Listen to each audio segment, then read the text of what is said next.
Buenas tardes, noches. Hoy contamos con una invitada de lujo. Ella es gallega, nacida en Vigo, mujer feminista y comprometida con la justicia social.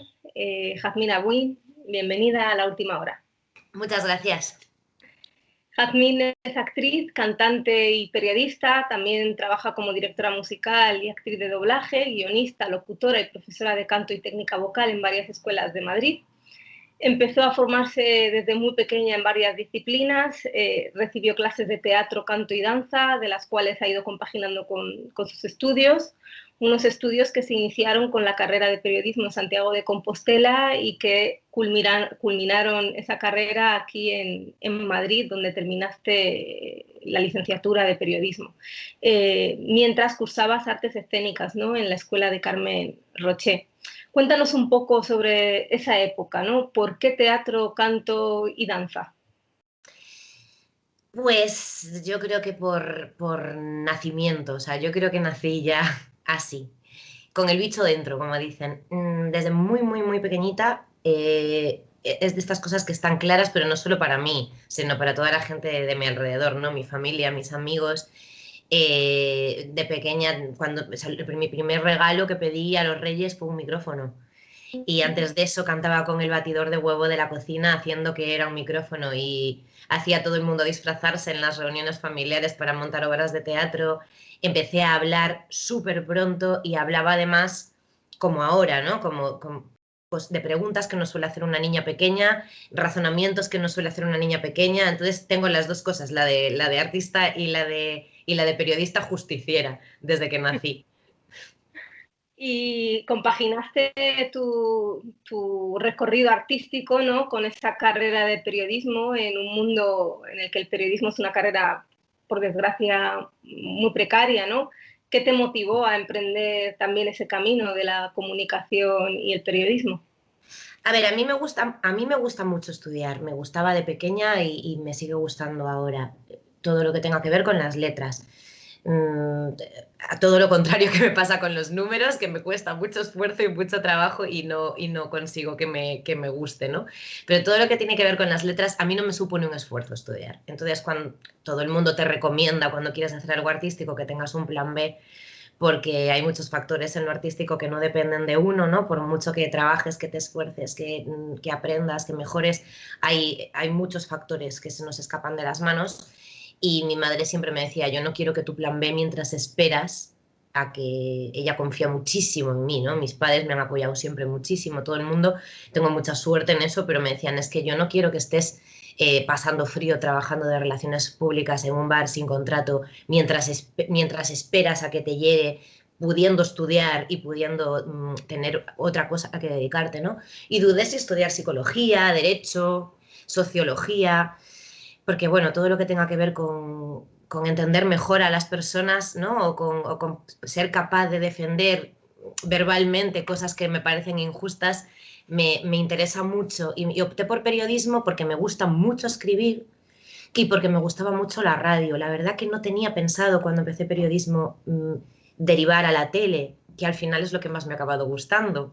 Pero bueno, a Sí. veces empiezas la carrera con una idea, ¿no? Yo tenía un concepto muy idealizado del periodismo. Yo quería estudiar periodismo para cambiar el mundo. Supongo que como muchos y muchas de los que lo hemos estudiado, pero es una carrera que me fue desencantando un poquito a medida que fui avanzando y me pasó todo lo contrario con artes escénicas. Cuanto más fui avanzando, más me enamoró.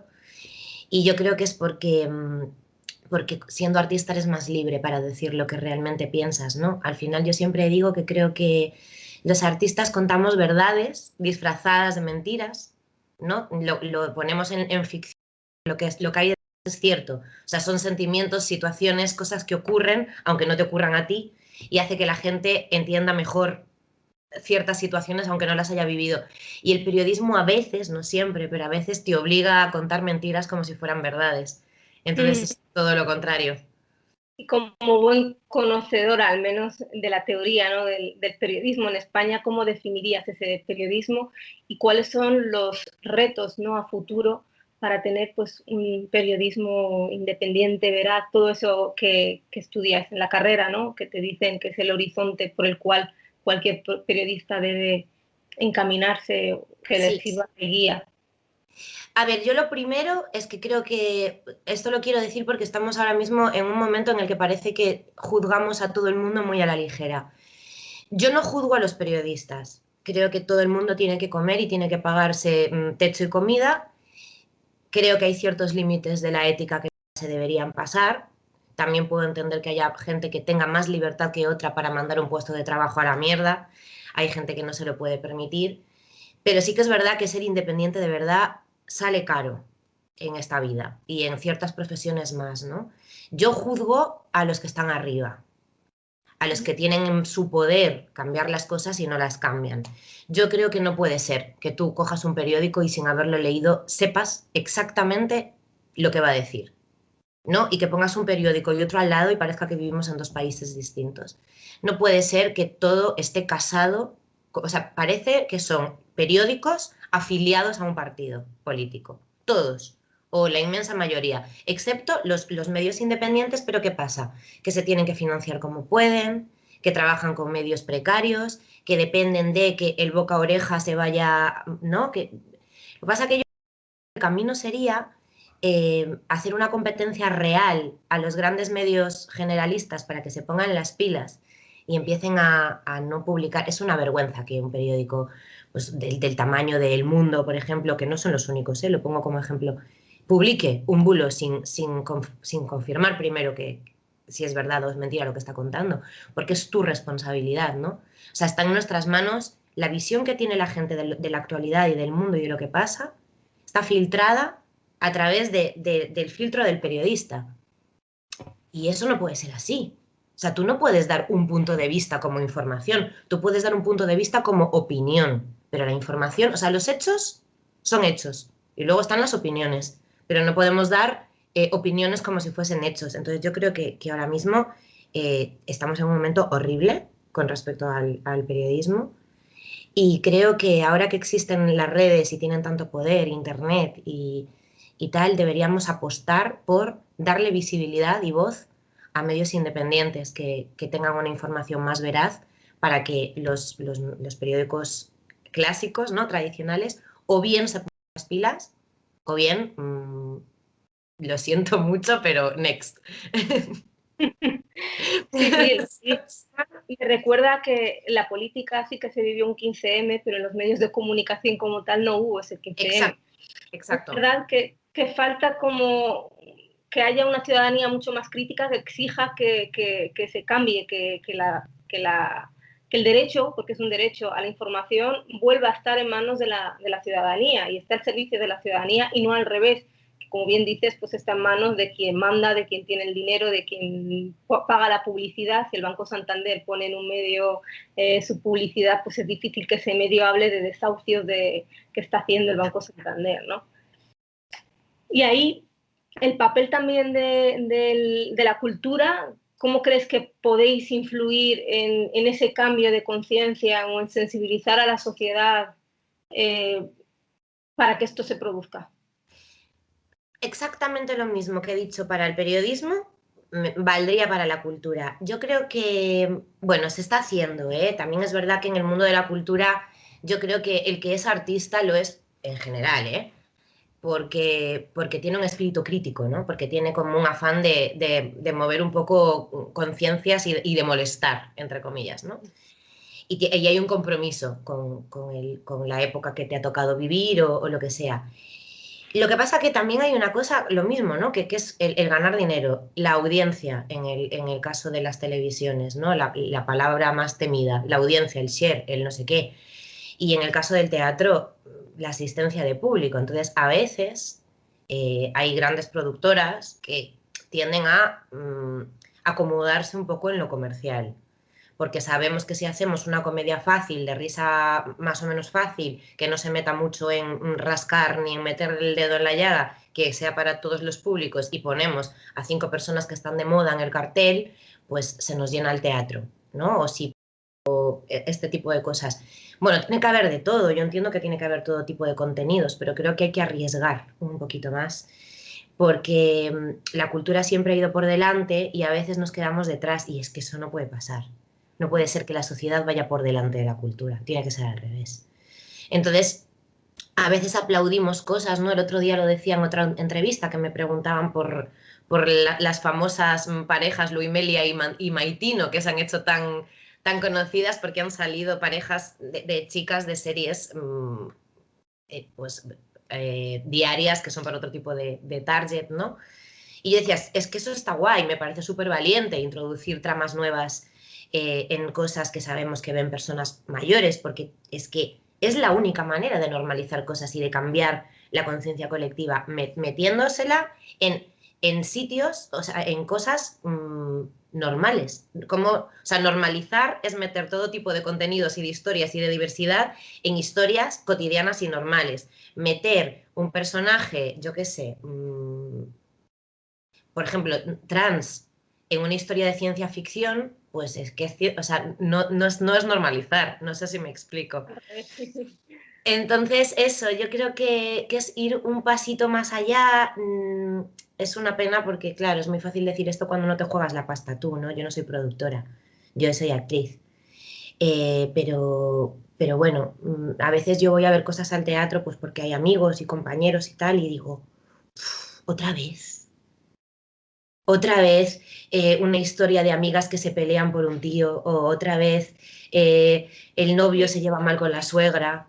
¿Sabes? Este tipo de cosas que digo, pero otra vez lo mismo, que esto parece escenas de matrimonio que hacía José Luis Moreno, repetido una y otra vez a lo largo de los años. Sin embargo, luego hay otras muchas que son una maravilla. El otro día fui a ver al CDN una obra que se llama Tribus, que integraba a personas sordas con personas oyentes y contaba desde todos los puntos de vista lo difícil que es integrar los dos mundos por las dos partes.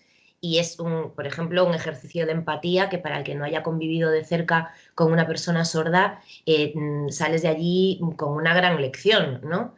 Entonces, a mí eso me parece que es para lo que hay que utilizar el teatro, para la inclusión, para la diversidad. Y nos han tocado tiempos un poco extraños, ¿no? Con la pandemia este último año. ¿Cómo está afectando al sector de la cultura? ¿Cómo lo has vivido tú personalmente? Yo animo desde aquí a que, cumpliendo con todas las normativas y siendo las fechas que son, pues que la gente también acuda a la cultura porque es ese sustento para muchas familias, ¿no? Para actores, actrices, pero también para quienes están detrás sosteniendo y haciendo que esa producción sea posible. Sí. Pero es verdad que es un momento muy complicado, muy difícil. Para mí es una cadena de despropósitos. O sea, hay una parte que no es culpa de nadie, obviamente, que es que estamos en una pandemia y nosotros no somos los únicos que estamos sufriendo, ¿no? Desgraciadamente hay más gente sufriendo que no sufriendo. Me refiero a colectivos, ¿no? A nivel individual ya ni te cuento. Pienso en la hostelería o pienso en otros muchos sectores o el rastro, ¿no? Que los tengo debajo de casa y veo que han estado 8 meses sin poder trabajar y digo, al final estamos todos igual. El problema es que yo creo que la diferencia es que algunos gremios ya veníamos arrastrando un problema como estructural de atrás. No ha sido la pandemia. La pandemia ha sido ya la gota que ha colmado el vaso y encima ha puesto en evidencia un montón de problemas estructurales que ya existían y nadie estaba viendo, nadie estaba escuchando y a los que nadie estaba haciendo caso. Se ha quedado media profesión sin derecho a paro ni a ayudas de ningún tipo. ¿Por qué? Pues porque esta es una profesión intermitente. O sea, por muy bien que te vaya, siempre hay momentos en los que estás de alta y momentos en los que estás de baja. Y luego lo peor es que hay momentos en los que no eres nada, ni eres parado, ni eres no trabajador en activo. A ti te dicen, vas a grabar una película en junio y firmas el contrato y estás en marzo. ¿Qué haces esos 3 meses? ¿Qué haces? ¿Te vas a Inditex a buscar un trabajo de dependienta sabiendo que lo vas a tener que dejar y que además tienes que estar disponible para promociones, para ensayos, para lecturas, para pruebas de vestuario? No puedes hacer otra cosa en ese tiempo. Sin embargo, todavía no estás trabajando. Entonces, todos los ERTES, por ejemplo, que hubo muchas productoras que se fueron a ERTE, eso afectaba a toda la gente que estaba contratada, pero a la gente que pero no estaba contratada todavía, que es muchísima, porque esto va por fases, ¿no? En la preproducción trabajan unos, en el rodaje trabajan otros, se quedó pues sin derecho a nada. Y entonces esto unido a que ya hay un problema de que cotizamos menos, de que no está bien pensado, de que no hay un sistema que tenga en cuenta esa intermitencia, ha dejado a muchísima gente, pero en la precariedad absoluta. Hay fundaciones dando ayudas a actores, a técnicos, pero no es suficiente. Y entonces, ahora a la vuelta, cuando ya se puede volver a trabajar, en los rodajes se están invirtiendo un dinero increíble en test, mascarillas. Los maquilladores tienen que utilizar todos los kits de usar y tirar, no puedes utilizar la misma brocha con 2 personas, te maquillan y te pones la mascarilla, con lo cual luego te tienen que volver a maquillar, el de sonido no te puede tocar, te tienes que poner, o sea, todo es muy complicado, ralentiza mucho el proceso, encarece mucho la producción, entonces los que tienen dinero se lo pueden permitir. La gente que tiene menos presupuesto a lo mejor se lo piensa 2 veces y prefiere esperar al año que viene para retomar. Y el teatro, es que si no eres, yo qué sé, Jesús Cimarro, que supongo que el pobre también estará perdiendo dinero, pero bueno, cuanto más tienes, más margen tienes para poder jugar, ¿no? ¿Cómo llenas un Lope de Vega? O sea, ¿cómo va a volver el Rey León? No puede volver el Rey León. Si tiene a 200 personas contratadas y tienes que limitar el aforo, al final hay tantas personas en el público. No puedes subir el precio porque no estamos como para subir los precios y tienes la mitad de ingresos y los mismos gastos. No es viable. Entonces, a veces no es una cuestión de no querer por miedo, ¿no? Es una cuestión de que no es factible económicamente y hay un montón de gente en su casa sin poder trabajar, esperando a que se aporte una solución. Yo me pregunto, tanto que nos llaman subvencionados, que me hace muchísima gracia cada vez que nos llaman a los actores subvencionados, porque yo creo que ninguno hemos recibido una subvención en nuestra puñetera vida.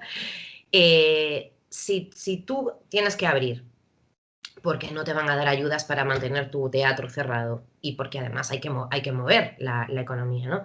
Tienes que abrir, pero te obligan a tener un aforo del 40% y tampoco puedes jugar con el precio. Esa parte que pierdes no tendría que compensarla de alguna manera la administración pública. Sí. Porque, o sea, es que si no, es que es imposible, pero que lo mismo pienso con la hostelería y lo mismo pienso con otras muchas cosas, ¿eh?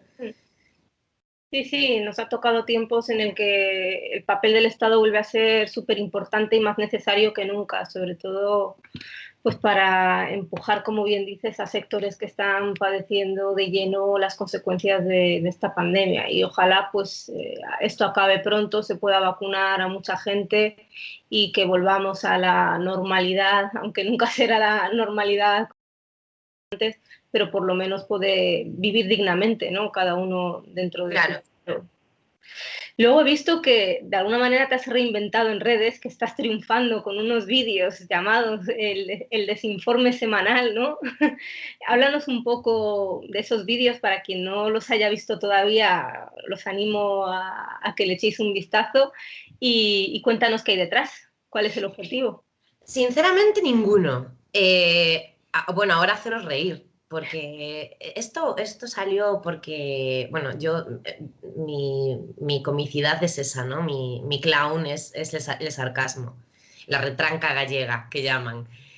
Eh, Llevo todo el año flipando. O sea, yo creo que es un poco que estamos todos así.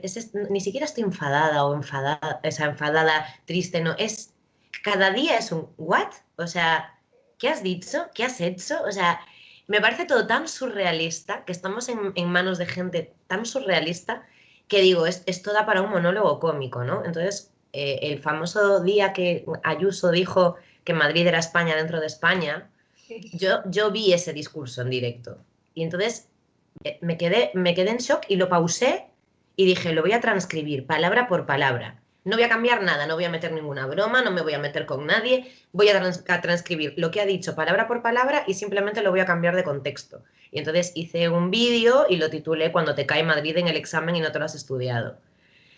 Y dije exactamente lo que ella dijo. Y claro, yo no contaba con que esto yo no lo hice con ninguna pretensión. Y de repente lo empezó a compartir tanta gente que por primera vez en mi vida me pasó que me llegó mi propio vídeo a mí por WhatsApp. Ah, sí. en listas de difusión. Sí, sí, sí, dije, pero ¿y esto? ¿Pero cómo ha tenido tanta difusión como para que alguien me reenvíe mi vídeo? ¿Sabes? Y entonces, pues nada, empecé a hacer más y para no quemar a Ayuso, porque parece que siempre iba ahí a piñón fijo y al final, bueno, es que la verdad es que es muy parodiable. Eh, mm, pues empecé a hacer un resumen de la semana, con humor, con mi, pues eso, con mi punto de vista y además me empezaron a salir haters hace poco, ¿no? Entonces, basta que a mí es que me pasa esto, que es que yo no hago nada con ninguna pretensión más que de desahogarme yo y de hacer reír, de sacar unas risas y de hacer pensar un poco, ¿no? A la gente que me sigue, hasta que alguien me quiere obligar a dejar de hacerlo. Como alguien me quiere obligar a dejar de hacerlo, más ganas tengo de hacerlo todavía. Así que creo que hay desinforme semanal para rato. Yo creo que el humor nunca tiene que ofender, o sea, el humor es humor. Y yo creo que humor más blanco, a ver, es verdad que es ácido, ¿no? Y que me meto con quien sea, no distingo de colores ni de... Me meto con lo que creo que es ridículo y digno de darle una vuelta, ¿no? Y hay gente que si les tocas a los suyos, a los que ellos votan o a los que son más papistas que el Papa y enseguida se ofenden muchísimo. Eh, yo siempre digo, a mí Ayuso me sigue en Twitter. Bueno, no sé si es ella, será quien le lleve las redes. Nunca me ha bloqueado, ni se ha ofendido, bueno, no sé ni si los ha visto, pero vamos, que yo, sabes que lo que pongo en las redes, o sea, no tengo pelos en la lengua y hay políticos que me siguen y no se han ofendido ni nada. Parecen los hooligans de la política, alguna gente, ¿sabes? Necesario también normalizar pues el humor como herramienta y que toque también a la política, ¿por qué no? ¿No? Y más Sí, y además es... en los que pues, vemos cómo pues, de alguna manera, como dices tú, cuando tocan a los míos, pues voy a por esa persona, o con los fake news y con los bulos, que ese es otro gran tema en las redes sociales. No sé si en estos meses has podido sufrir en primera, en primera persona algún bulo o En alguna... primera persona, o sea, sobre mí no, tampoco soy tan importante, pero sí que me ha pasado muchas veces, y no pero esto ya viene de atrás, que a lo mejor hago una entrevista de estas telefónicas que luego escriben, ¿no? Que es para prensa o lo que sea, y lo que escriben no se corresponde con lo que yo he dicho. Uh -huh. O lo leo y digo, es que yo no he dicho esto, está sacado de contexto. O sea, eso sí que lo he vivido en primera persona. O escribo un tuit y hay gente que me contesta indignada a algo que no es lo que yo he dicho. Lo que pasa es que la gente no lee entre líneas o no se molesta a ver que hay, o escribes un hilo y solo leen el primer trozo, con lo cual se han perdido toda la conclusión y el porqué de lo que estabas diciendo, o se agarran a una sola palabra y entonces te vomitan un montón de cosas que seguramente no son ni para ti. Es que yo creo que la gente cuando la gente difunde bulos es porque tienen la necesidad de crear adeptos, ¿no? De yo pienso así y necesito que tú pienses como yo.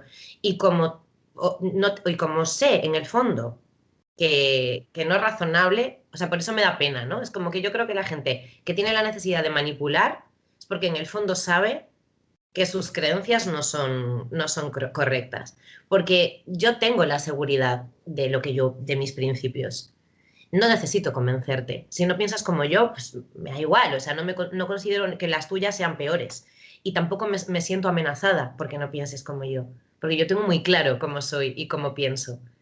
Entonces creo que cuando alguien tiene la necesidad de convencer y de crear secta todo el rato, es porque a lo mejor no están tan convencidos, ¿sabes? Sí, Y sí. digo, bueno, pobrecitos, ya están otra vez intentando lanzar mierda con la esperanza de que la gente no abre la noticia. A mí lo que me flipa es cuando ponen una noticia, horror, no sé qué, increíble, y el titular no se corresponde con la noticia, o abres la noticia y es de 2008 y la gente la comparte como si eso hubiera pasado ayer. Y ni siquiera, o sea, pasan 300 o 400 personas compartiendo y nadie se ha dado cuenta de que pone 15 de abril de 2008. Mm. Es increíble. Sí, sí, sí. Son tiempos acelerados también, ¿no? Y la espectacularización de todo, de la política, de las redes, del periodismo, todo a golpe de clic, ¿no? Y a veces, por desgracia, se pierde lo esencial que es el contenido o el mensaje, ¿no? Y, Sí. Bueno, nos estamos quedando sin tiempo, pero sí que me gustaría hacerte una última pregunta y un mini cuestionario. Vale. La última pregunta es ¿con qué proyectos estás ahora mismo? ¿Qué tienes entre manos? Hay cosas que están sin confirmar y no puedo contarlas todavía, sobre todo por superstición. Bueno, superstición, porque en esta profesión no puedes decir nada hasta que no tienes o un pie en el plató o en el escenario. Pero sí que estoy haciendo, lo que sí estoy haciendo es bastantes cosas de doblaje, tanto de doblaje como de locución, que es un poco lo que nos ha salvado este año a los que también hacemos trabajo de voz, ¿no? Porque bueno, eso es una cosa que estás tú solo y el técnico al otro lado de la pecera y no hay peligro ninguno. De hecho, se ha podido hacer incluso durante el confinamiento. Y estoy dando clase en varias escuelas de interpretación en Madrid y esperando a ver si puedo empezar un proyecto de teatro a la vuelta de Navidades. Todo depende de cómo esté la situación. Y os mantendré informados de todo. Muy bien. Bueno, el mini cuestionario. A ver, Jazmín, un director o directora. Así rápido. Gracia Querejeta. Una película. Es que esto no puede ser, es que todas las del mundo. Qué bello es vivir. Una serie. Veneno. Una canción. Bohemian Rhapsody. Un lugar donde vivir para siempre. En Vigo. ¿Y a qué político o política le darías un Oscar a la mejor interpretación? ¡Hombre! A Isabel Díaz Ayuso. Esa era obvia. Muy bien, pues muchísimas gracias, Jazmín. Ha sido un rato muy entretenido y te hemos conocido mejor. Y aquí estamos para volver a coincidir en cualquier momento y te deseamos muchísima suerte en tus proyectos y en lo que por llegar que siempre será mejor que lo que tenemos. Muchas gracias. Muchas gracias, un abrazo. Un nuevo negocio que parece Sudamérica y muy especialmente